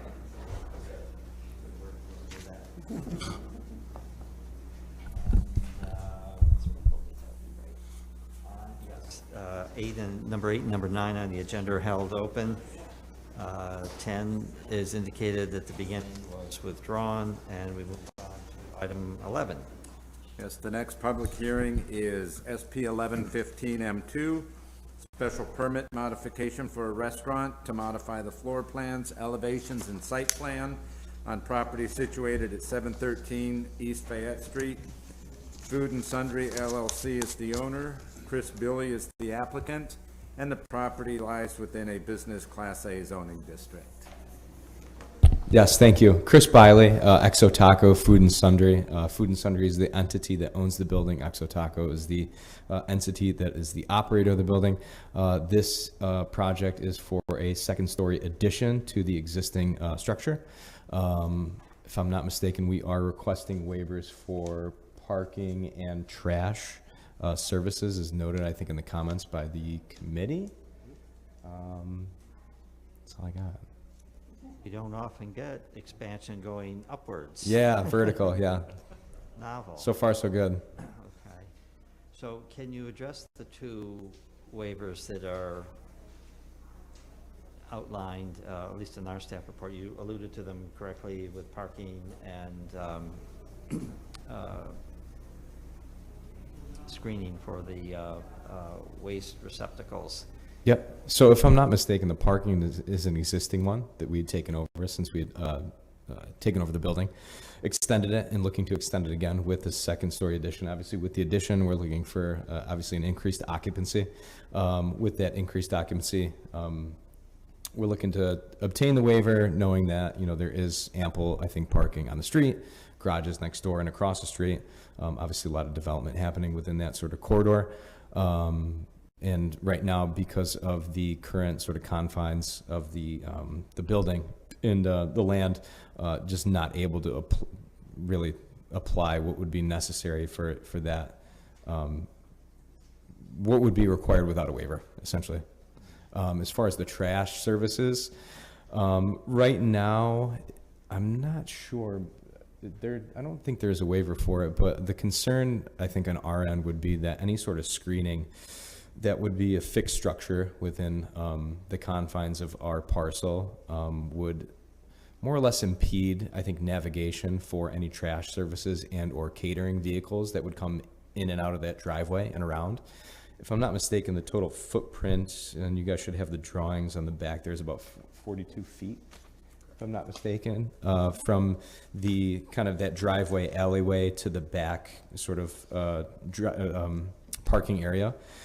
So right now that houses dumpsters, houses a few catering vehicles for our catering department, and obviously, a truck and or trash truck, not to mention food service trucks, et cetera, et cetera.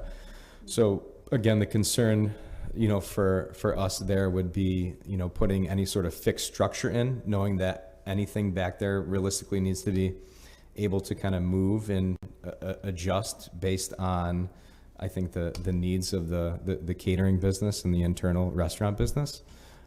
We have no problem, I think, adjusting the exterior existing fencing to make sure that it was something that was, non-penetrable, not see-through, et cetera, so that anyone on the outside, either behind the building, which would be the north side, or on the side of the building, which would be the east side, wouldn't be able to see the dumpsters. And then certainly once the church development next door was finalized, and we kind of spoke to those the folks there in reference to what their plans were for their back driveways, et cetera, coming up with some sort of amicable agreement to then present to the committee. Is the alley yours, and does the Yes, church, it is. does Yep. the church property have access to it? There's no easement or anything, so that's just your access. Correct. Down there. And currently, is there you mentioned something about fencing. Is there fencing along the north property line? So there's fencing, yep, fencing along the north and the east behind the building that is directly, runs parallel, right next to the building. Okay, so a question to staff. Yeah, Is that fencing does not qualify for the enclosure because why? It's transparent? Because enclosure of the dumpster is not a screening device. Okay, so just having screening on the property line does not meet our definition. It has to be specific to around the dumpsters themselves. But, there may be options to move the dumpsters, maybe perpendicular in different ways, so that trucks can get at them easier. Yeah, and I think the idea behind that was to just not have, again, or at least to complete some sort of waiver so there wasn't any sort of fixed, again, screening, so that we were able to move the dumpsters around the perimeter of our plot, whichever way we so choose, and or whatever way that the city thought was appropriate. So part of the concern is that wherever you finally locate them, because there has to be a final, like the idea of moving dumpsters constantly is not in conformance with zoning, so they have to be in a place. Mm-hmm. So it would seem that the more appropriate step to take here is decide where you want them, and then we can decide whether or not they can be screened so that it meets the zoning requirements. And we deal with this all the time, so Sure. commercial haulers deal with screening around dumpsters all the Yeah, time. I totally understand that. My only concern is that with the screening, like there's a specific parameter within which you have to meet outside of the dumpster sort of, again, measurements. My concern is that with that added on to just, again, the measurements of the dumpster, we're now taking away space for, again, the dumpster to get in, other food vehicles, or catering vehicles. Again, that space between the back of the building and then where those dumpsters and the screening ends up sort of landing becomes somewhat limited. That's my only concern with the screening, something that was certainly fixed and permanent. I am familiar with the establishment. Throughout the community, it's pretty popular. When thinking of, I think of two things. One, what are the hours that the dumpsters are emptied? Mm-hmm. That's something to think about. Secondly, because this has just come up, I don't know if you've even entertained potential screening options. We have. Okay, you have. Yeah. And what did you find? The same sort of point, I think, remains, is that with that screening option, there's a certain, again, length and width. You have to screen the dumpster and or totes or whatever that runs outside of the actual dimensions of those totes, right? Tight to them. So my concern, and I think our concern is just taking away space. Again, at the end of the day, if it's something that needs to be done. I don't know if you have any other comments specifically. Sorry if I can add something. Michael Freund with Rich and Gardner Construction, 206 Plum Street.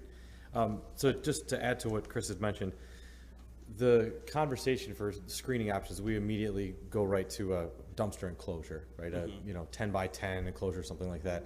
And the only issue with the totes that they're currently using and the way that they're configured, they're able to tuck in around the existing, and unfortunately, the survey that I'm looking at right now does not show, but there's a new staircase addition that's going off the back, which I'm sure you can see in the plans. That associated with a cooler that's out there, there are areas where this could be screened, and I guess my question or maybe suggestion would be if we could dedicate area or show where these would be dedicated, and show that they are screened to whatever extent is necessary right now, because putting in I'm just saying 10 by 10 because that's what the last one I did on another project was, PVC square dumpster enclosure, which is what would be normally assumed, is not really the function that they have. And so when the comment came that way, that was the reason for the waiver, is that's not functionally what they're using, and it is a function of taking totes and moving them so that they are picked up and out of the line of sight the rest of the time. Gotcha. Right. I guess the question is just, excuse me if I interrupt your thought there, but the question is just, always to meet the reality, the condition that you're actually working with, that's part of the goal of working with staff. So when we have the conversation, it's not a one size fits all. Sure. I'm saying it's not a traditional dumpster, but it's something else, totes that are picked up by an automated truck. We understand that concept. We just need to know whatever we're all committing to, that'll be there for the benefit of, we know you folks want to comply. And we want to make sure that whatever we're saying is plain English so that, we're not putting you in a catch-22 where if you need to add another tote, if you need to do something, you have to come back here and go through the process again. Sure. We'd rather have it set up so it's dedicated and properly screened, and you're able to live with your environment and still meet all the other functions that you want to, because good for you, you have the expansion coming, which is terrific. Sure.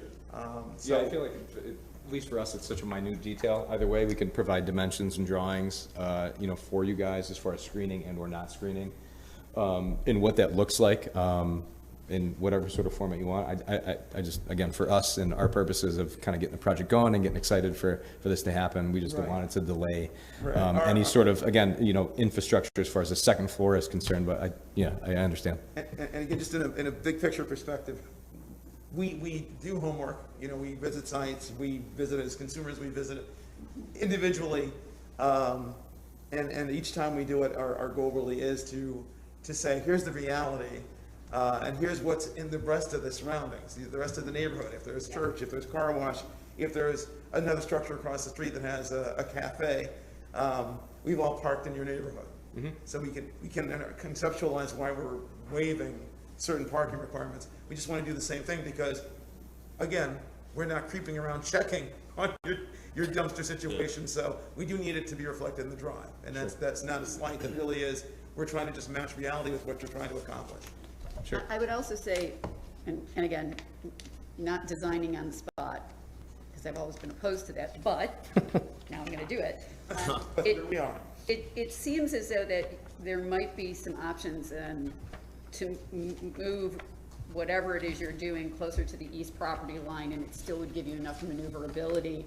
That would then give us the option, as Walter is implying, to maybe be a little more creative in what we mean by screening. So you might still need a waiver, but maybe we end up saying only if you do a certain kind of fencing once you move these at a particular location. Okay. But we shouldn't be doing that on the spot. It's not fair to you. It's also not fair to us. So I would recommend you think about that. The other thing is, I have a particular concern about your immediate neighbors to the west. That church has been waiting for a long time to get better. Thankfully, the roof is finally on it. So I think in particular, whatever the final uses are for that building, it would be incumbent upon us to make sure that something like a utilitarian area related to dumpsters is properly screened from that property that's had such a hard time being turned around.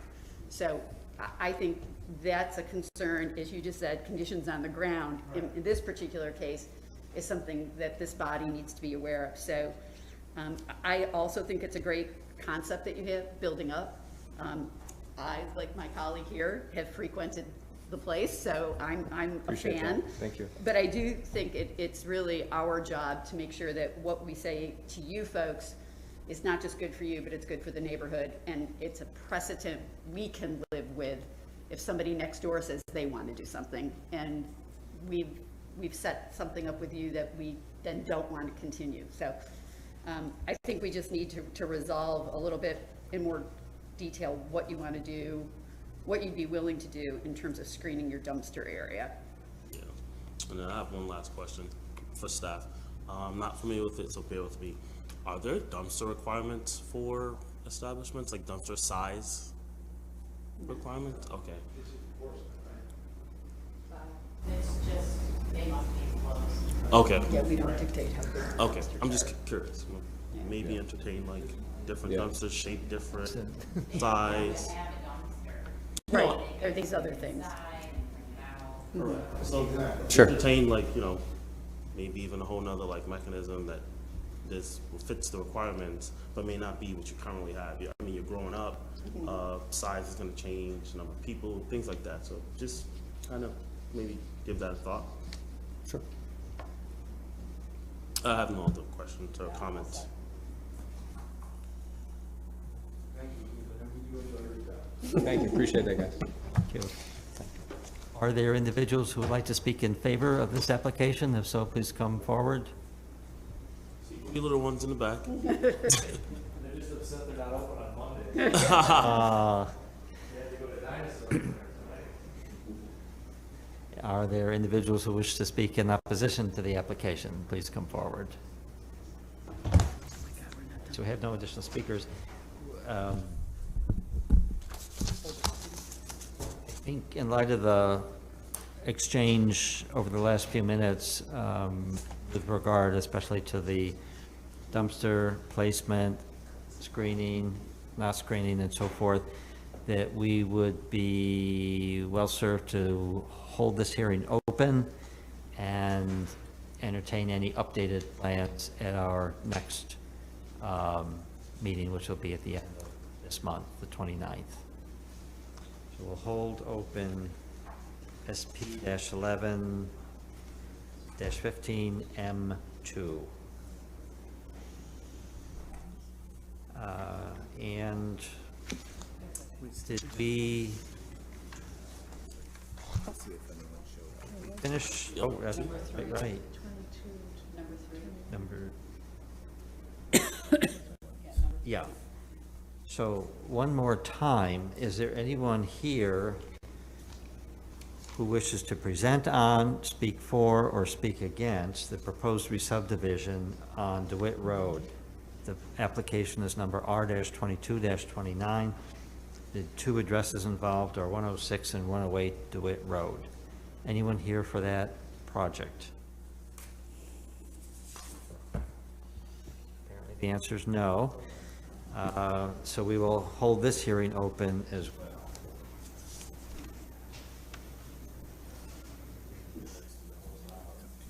So, from my notes, we're holding open SP 2208, R22-29, R-22-37, SP-22-04, and SP-11-15M2. So those will join us on August the 29th.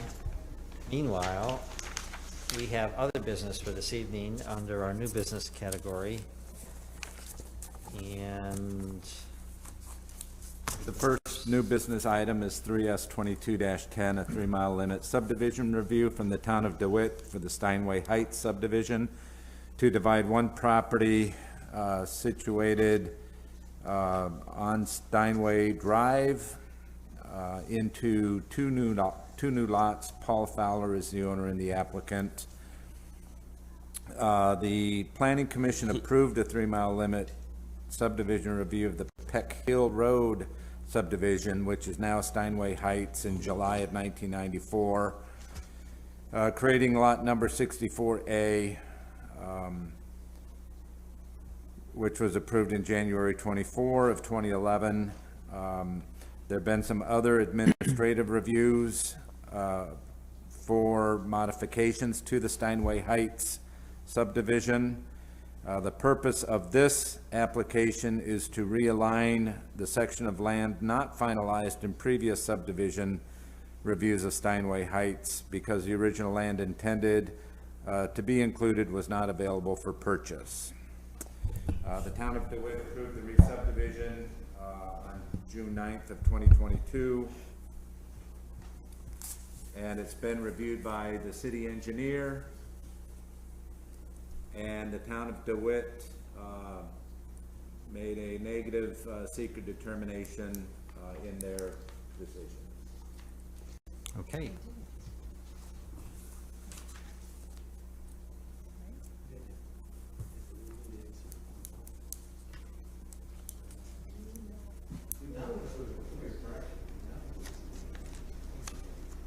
Oh, why?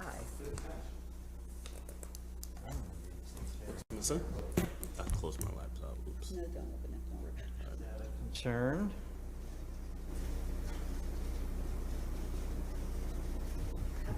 How come there's no secret determination? Did he say a negative one? No, no. I thought it was a negative. Yeah, it says does not include a seeker determination for this action. You are correct, and I think it was because they considered it a lot line adjustment. Oh, Yes, so I think they considered it a type 2 action. a type 2 action then? Yes, because ultimately, the town is responsible for that, and, well, yes. But as a type 2, it's just predetermined as to not likely have an environmental impact or require an assessment, if that's what they said, which is fine. Right. Yeah, per their minutes, it was a simple division of land under the code as no new lots were created.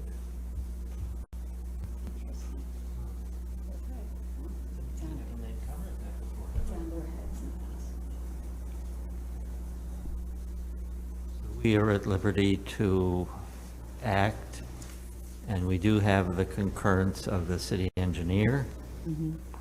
Okay. So I think we're okay to act upon this. Is there a motion for this one? Move approval. Second. Discussion? All in favor, please say aye. Aye. Aye. Those opposed, say nay. Any abstentions? That one's approved. We have two more in the town of DeWitt. The next new business item is 3S2211, a 3-mile limit subdivision review in the town of DeWitt. This is the Perry Residence subdivision, and this is to combine two properties into one new lot at 417 Frederick Street and Jones Ave. John and John Perry are the owners and applicants. So, same situation. Okay. Yes, same situation. Yeah, they're not seeking it. Oh. I would move approval. Second. Discussion? All in favor, say aye, please. Aye. Those opposed, say nay. Any abstentions? That one is approved, and we have one more 3-mile limit in the town of DeWitt. 3S2212 is a 3-mile limit subdivision review, also in the town of DeWitt, CAB 6 or VI tract subdivision. This is to combine 3 properties into one new lot at 6050 Court Street Road, and Mark Santomassino is the owner and applicant. Okay. This has a negative seeker declaration. Yes. And my guess is it's because it's tied to the conversion of the building. So that's why they felt it wasn't purely ministerial, which is creative for the town of DeWitt. Is there a motion on this one? Second. Discussion? All in favor, please say aye. Aye. Those opposed, say nay. Any abstentions? The third 3-mile limit case in Dewitt is approved, and on we go to additional new business. This is a site plan review modification for an antenna, SR 2107M1. This is to modify the site plan at 1502 Erie Boulevard East. Stephen Shahadi is the owner and American Tower is the applicant. It lies within an industrial class A zoning district. One of the issues is the accessory equipment. The regulations state that it shall be located in a new building or structure limited to a maximum of 400 square feet. The commission may grant a waiver from this requirement. So they're not proposing a new building? Correct. To house this stuff? They are not.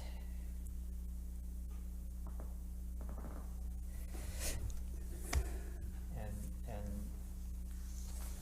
don't know if tonight is the night for it, but it brings to mind the various issues involved in the limits of the commission's ability to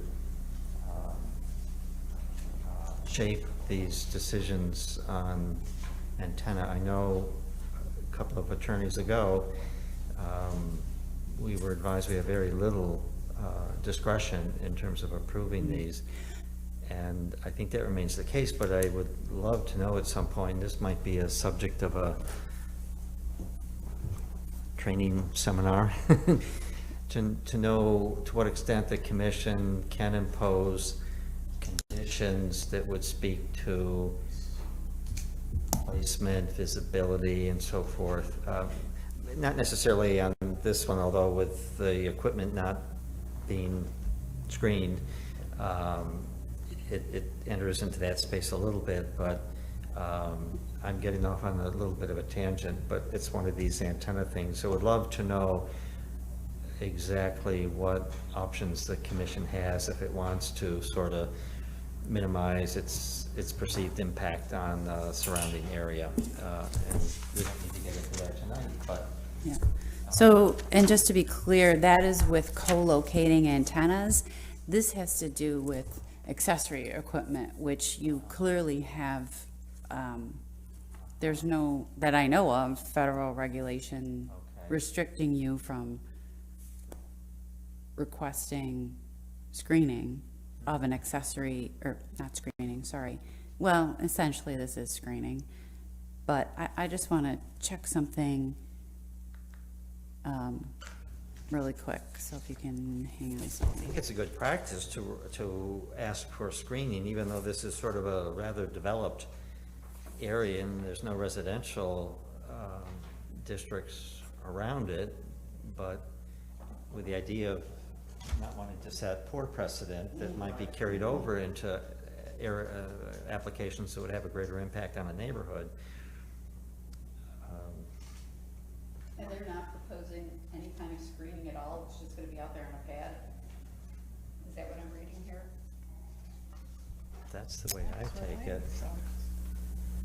I would think it'd be Yes, important. there is an existing building there that you approved previously for equipment. It's a 11 by 30 foot shelter. Oh, we did approve? Well, it's a building, so there is already a building there. What they're doing now, they just don't want, for some reason, for whatever reason, either can't go or they don't want to put it in that building.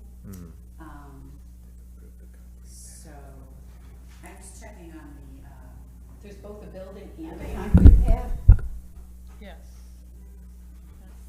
And another concrete pad. So there's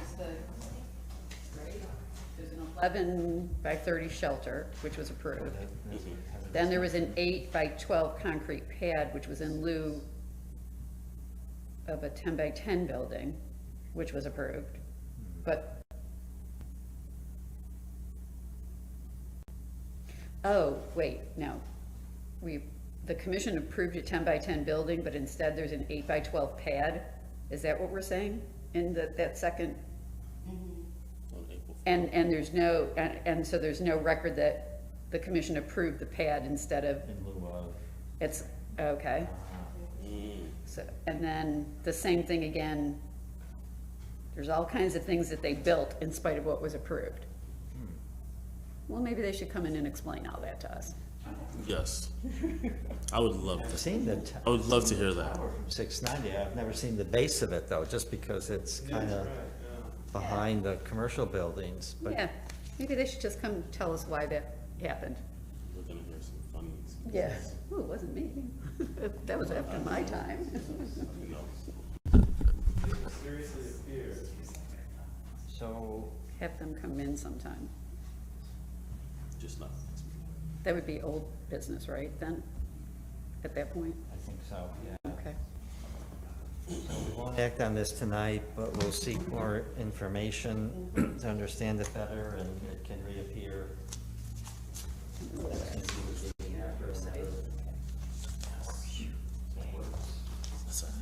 And then we have an additional site plan review. Yes, the next one, SR 2208, is a site plan review for an antenna at, to install one antenna on the rooftop of Shaw Hall. This is owned by Syracuse University, at 201 Euclid Avenue, and it lies within a planned institutional district.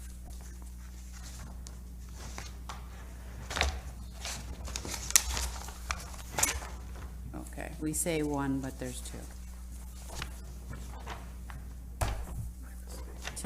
Two antennas. Yeah, that's fine. Yeah.